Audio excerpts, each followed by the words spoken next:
Relax. Nothing is in control.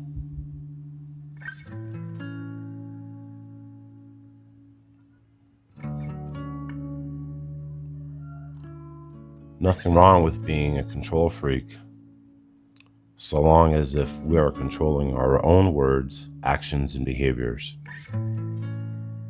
Otherwise, being a control freak is a weakness, not a strength.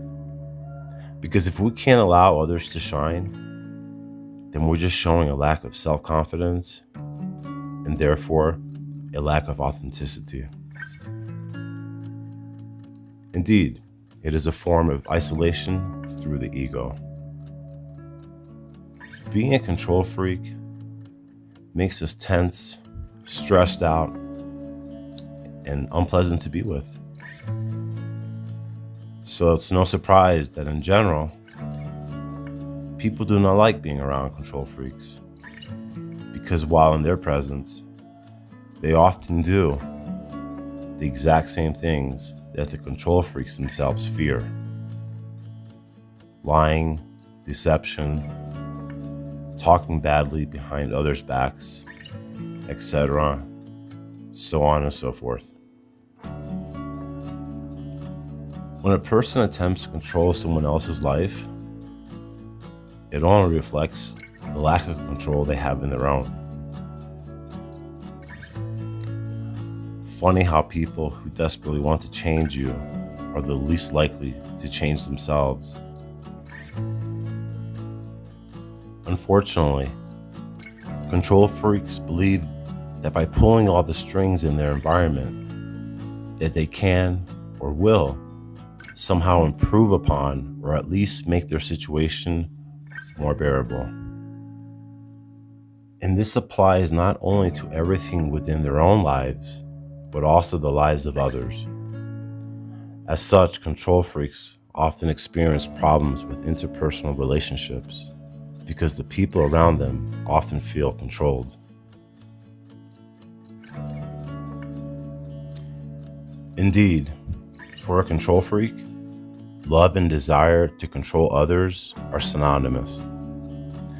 Once they lose control over the object of their desire, hostility usually takes over in full force. But oftentimes, it is this very string pulling that makes their life unbearable in the first place. Indeed, the more we try to control something, the more it controls us. Attempting to constantly control everyone and everything around us is not only exhausting, it is also completely and utterly futile. Mindfulness and meditation practice, we come to see clearly that the core motivator for control freaks is fear. Fear that when they do not pull the strings, everything will simply fall apart.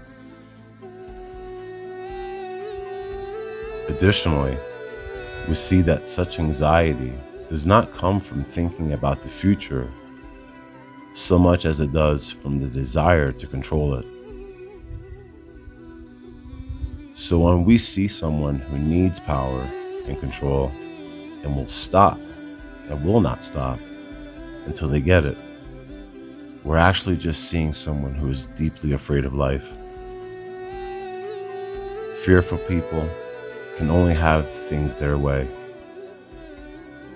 They cannot bear to be out of control, and surrendering to the moment isn't an option.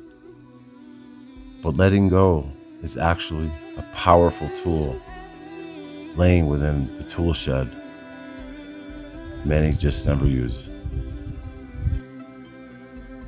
First of all, it is understandable that people do not value the power of letting go, because letting go or doing nothing is often seen as being passive. Even more so these days, in the age of prestige and achievement, being passive is often looked down upon. Some people are so afraid to do nothing that they'd rather just do something, anything, even when it often makes the situation worse, whereas just letting it be is probably the best option. The power of letting go is a hidden paradox. To discover this power, we need to understand how the paradox works. Lao Tzu's Tao Te Ching contains a powerful but often overlooked philosophy known as Wu Wei. Wu Wei can be translated as effortless action or simply non-action. For he who seeks knowledge learns something new every day.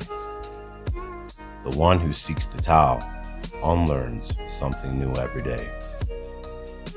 Less and less remains until you arrive at non-action. When you arrive at non-action, nothing will be left undone. Mastery of the world is achieved by letting things take their natural course.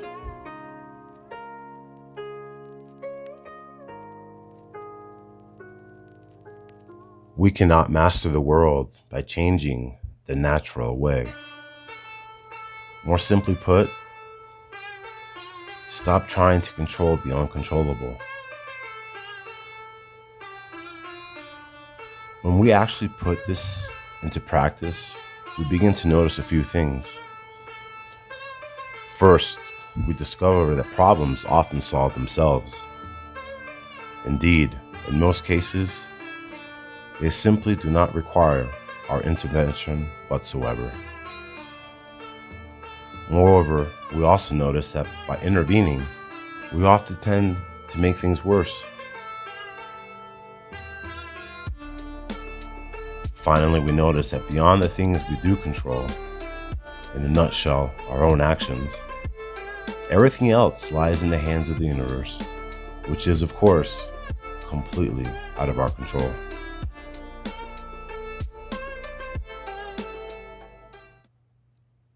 So, can you be still until the mud settles and the water is cleared by itself? Can you remain tranquil until right action occurs by itself? You see, letting go means that we do not grasp for something.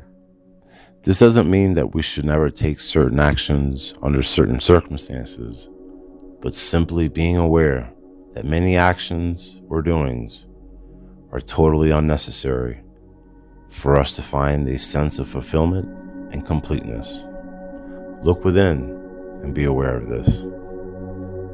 For the master does not seek fulfillment, and only those who are not full are then able to be used, bringing the illusory feeling of completeness. So why not let it go? Time heals all wounds. By taking a step back and just observing, we create the necessary space for the nature of things to play out and unfold as they will. Indeed, if we let go of our own mental blocks and just do it, then we actually become one with all activity. And we can experience this anytime we are completely immersed in something which we commonly refer to as the flow state. In the flow state, it's almost like the painting paints itself, the poem writes itself, the song sings itself, and the dance dances itself. Indeed, there is no longer separation between us and the action. We become the action. As such, the action takes no effort, as it goes naturally and without the intervention of thought, which is one of the most profound examples of letting go. One almost all of us have experienced at one time or another. Realize that by letting go, we create the necessary space for the universe to do its thing. Indeed, the workings of nature will not cost us any additional energy, and if we are really able to tap into this force, we are free and effortless to ride like the waves of life like a pro surfer. If we have control over ourselves, then we will have no desire to control others. For if we knew our own potential to feel good, we would ask no one to be different just so that we could feel better. In so doing, we free ourselves of all that cumbersome impossibility of needing to control the world, our parents, friends, or children. We are the only ones who create our reality. For no one else can think for you. No one else can do it. It is only you. Every bit of it is you. So, accept and let go. Besides, nothing is in control. Relax. One love, and namaste.